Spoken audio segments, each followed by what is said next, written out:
Welcome to Shivani's kitchen. আশা করি তোমরা সবাই ভালো আছো, সুস্থ আছো। তো প্রচন্ড গরম পড়েছে। এই গরমে মশলাযুক্ত খাবার একদমই খাওয়া উচিত নয়। তো সেই কারণে আমি আজ বানাতে চলেছি উচ্ছে আলু দিয়ে একদমই হালকা পাতলা মাছের ঝোল। তো কড়াই বসিয়ে দিয়ে কড়াইতে সর্ষের তেল দিয়ে দিয়েছি। তেল গরম হতে হতে আমি এখানে মাছগুলো নিয়ে নিয়েছি। মাছের গায়ে নুন হলুদ মাখিয়ে নিচ্ছি। এই রান্নাটি মোটামুটি সব রকমের মাছ দিয়েই করা যেতে পারে। রুই মাছ বলো, কাতলা মাছ বলো, তেলাপিয়া, শিং মাগুর মাছ। তো তেল গরম হয়ে গেছে, এবার নুন হলুদ মাখানো মাছগুলো আমি ভেজে নেব।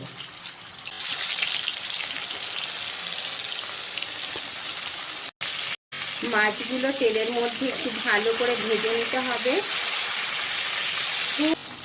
মাছ ভাজা হয়ে গেছে, তুলে নিচ্ছি।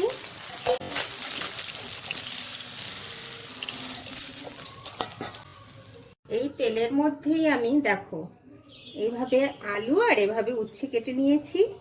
আলুগুলো দিয়ে দিচ্ছি। প্রথমে গ্যাসের ফ্লেমটা একটু কমিয়ে নেব।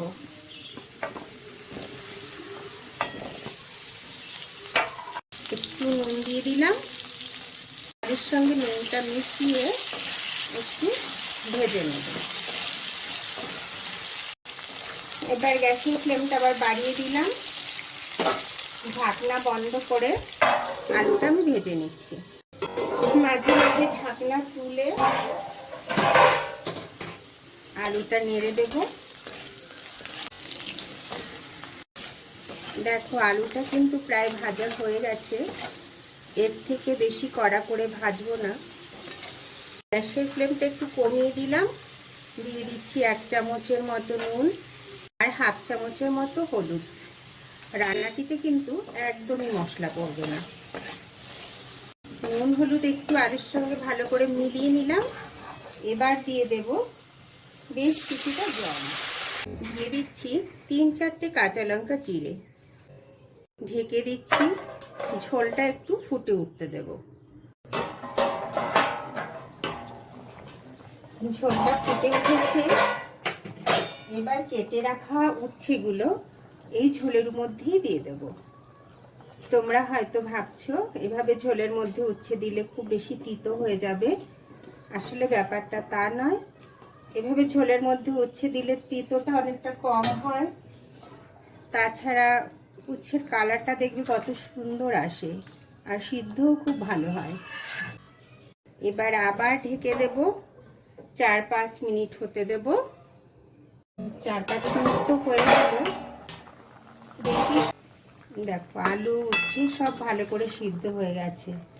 আর দেখেছো উচ্ছের কালারটা কত সুন্দর সবুজ একটা কালার এসছে। ভেজে রান্না করলে না উচ্ছের কালারটা এরকম সবুজ থাকবে না। তো এরকম একটা মাছের ঝোল এই গরমে পাতে পড়লে মনেও যেমন চরম তৃপ্তি আসে, আর শরীরের পক্ষেও খুবই ভালো। পেট ঠান্ডা রাখতে সাহায্য করে।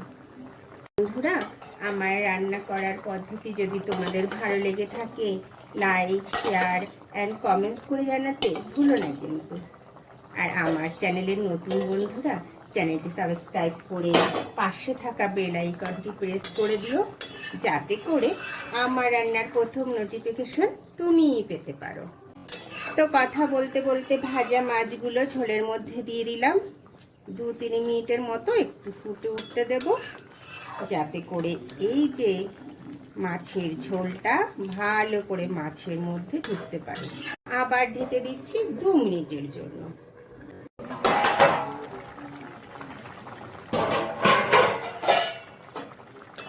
তো ঝোল তো খুব সুন্দর ফুটে উঠেছে। ফোড়নটা দিয়ে দেব। উচ্ছে আলু দিয়ে মাছের ঝোলে ফোড়নটা সবার শেষে দিলেই রান্নার স্বাদ আরো বাড়িয়ে দেয়। দিয়ে দিচ্ছি সামান্য একটু সর্ষের তেল। ব্যাস, দিয়ে দিচ্ছি 1টা শুকনো লঙ্কা। এটা তোমরা চাইলে নাও দিতে পারো। আর দিয়ে দিচ্ছি হাফ চামচের মতো রাঁধুনি। উচ্ছে আলু দিয়ে মাছের ঝোলে বা উচ্ছের যে কোনো রেসিপিতেই রাঁধুনিটা কিন্তু এক অনবদ্য উপাদান।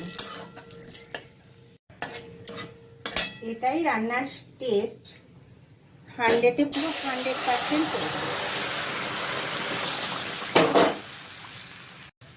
তো দেখো কেমন হয়েছে কালারটা, কি অসাধারণ দেখতে। উচ্ছে পুরো দেখো পুরো তার সবুজ রং বজায় রেখেছে, আর আলুগুলো দেখো হালকা একটা ইয়েলিশ কালার। এবার দিয়ে দেব সামান্য একটু ভাজা জিরের গুঁড়ো।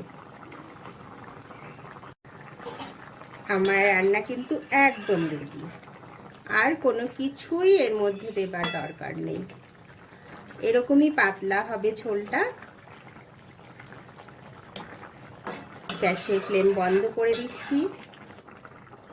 দেখো তো বন্ধুরা, এই গরমের দাবদাহে এমন একটি রান্না চরম তৃপ্তি দেবে কি। একদমই পাতলা ঝোল। তো আমার রান্নার রেসিপি যদি তোমাদের ভালো লেগে থাকে, লাইক, শেয়ার অ্যান্ড কমেন্টস করে জানাতে ভুলো না কিন্তু। ধন্যবাদ।